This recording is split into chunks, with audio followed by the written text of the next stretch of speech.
Hello and welcome to today's video. So today we'll talk about why we want to train for strength and building muscles. So we'll touch on strength and health, and then we'll go into why we want to build muscles, a few benefits of that. And at the end, we'll talk on a few tips and a few things that we want to focus on if muscle building is our goal. So strength and health. There's a huge discrepancy between average lifespan and average health span. So the difference is actually quite alarming, to be honest. So the average life expectancy is about 82 years, whereas health span or disability-free life expectancy is about 61 years. So this is a huge 21-year difference. What that means is if we live up to 82 years, in general, the last 20 years of our lives will be with some sort of disability or age-related disease. So a healthy condition is defined as one without limitation in function and without disability. And this is what we want to maintain for as long as possible. If you see the image on the right, you can see that at the top here there's a fairly substantial period where there's some disease, age-related disease or disability, whereas what we want to aim for is the bottom one with optimal longevity, with just a tiny period at the end with some sort of disability.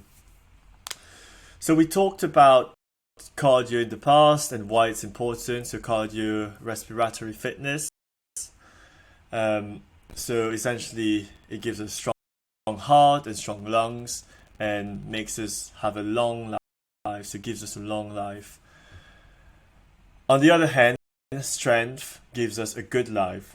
And what's the point of having a long life if it's not going to be a good one? We've never really heard anyone say, I am too strong. So we never hear people complain about being too strong. Never seen anyone open the door and just rip the door handle off, or trying to get into the car and just rip the door off the car. But on the other hand, we've heard people complain about being too weak. We've heard people complain about carrying their groceries from the shop after doing a big shopping.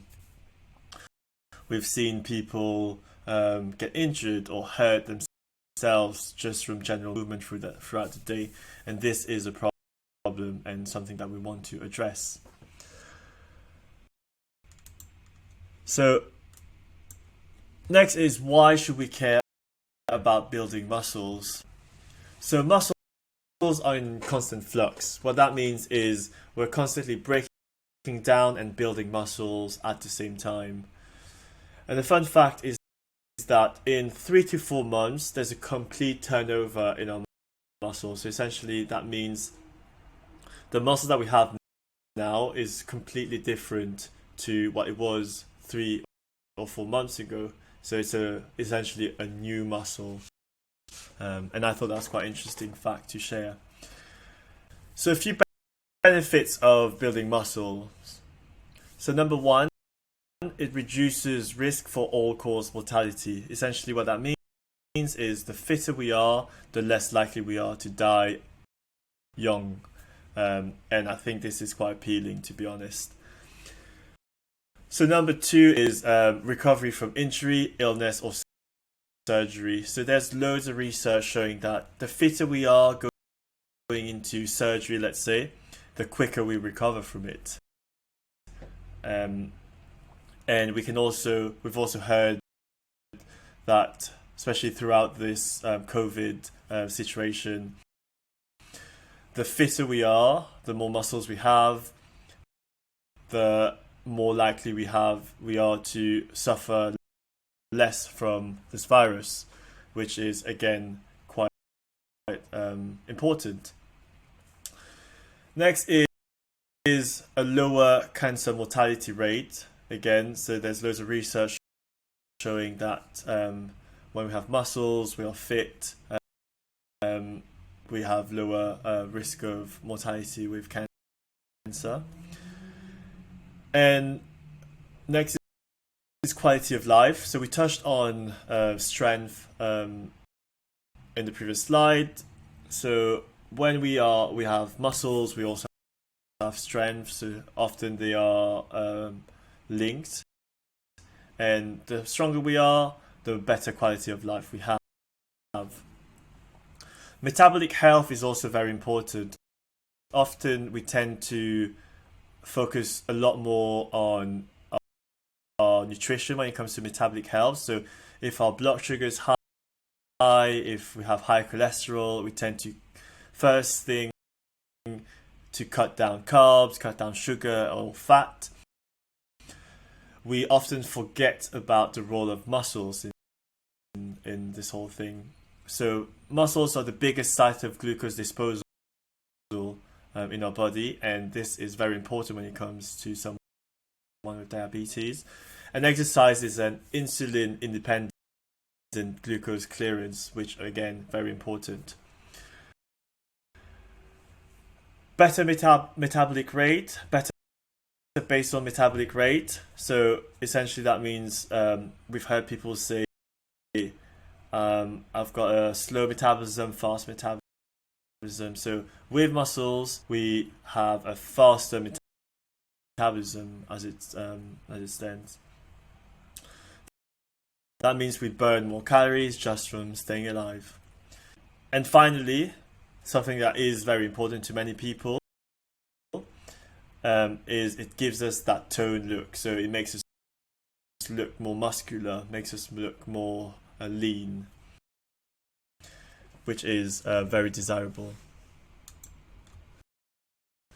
So now, how do we build muscle?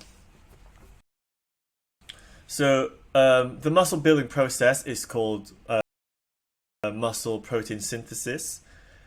So I mentioned earlier that our body is constantly breaking down muscles and building muscles at the same time. And to increase our muscle mass, we want the muscle protein synthesis to be higher than the muscle protein breakdown. And in the long run, we'll have more muscles. There's two main ways to increase or promote muscle protein synthesis. And these are, number one, resistance training. So we want to be able to train with weights 2 to 3 times minimum per week. So this is for optimal muscle protein synthesis. And number two is protein consumption. When it comes to protein consumption, the recommended amount for someone who trains for strength or lifts weight is about 1.5 to 2 grams per kilogram of body weight. So for someone who's 70 kilos, we would recommend about 105 to 150 grams of protein a day. Other considerations are making sure we have enough calories to be able to build muscles, but also we also need to recover and rest and time to adapt. The reason why calories are important when it comes to building muscles is that we need enough energy to be able to do so. Let's look at an analogy. So I like to use the wall building analogy. So let's say that the wall is your muscles, and the material, so the bricks, is the protein. So we've got the protein, we've got the wall. What is missing is the builders. So the builders is equivalent to the calories or the energy that we have. So if you have only one builder, you can imagine that it's going to take a lot longer to build this wall. However, if you have two or three builders all working together, you can imagine that we tend to the wall will be built a lot quicker.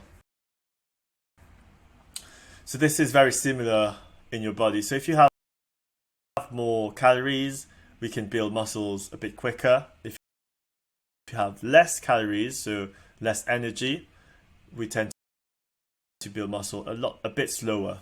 Not to say that it's not possible to build muscle on a calorie deficit, but it's just a little bit harder, a little bit slower. Yeah, so hopefully this makes sense. If building muscles or training for strength is something that you want to get into, but you have no idea how to start, please send me a message. I'll be more than happy to help. So this is sort of my expertise. I work with many people who want to start and don't really know where to go. So please let me know. I'd be more than happy to help.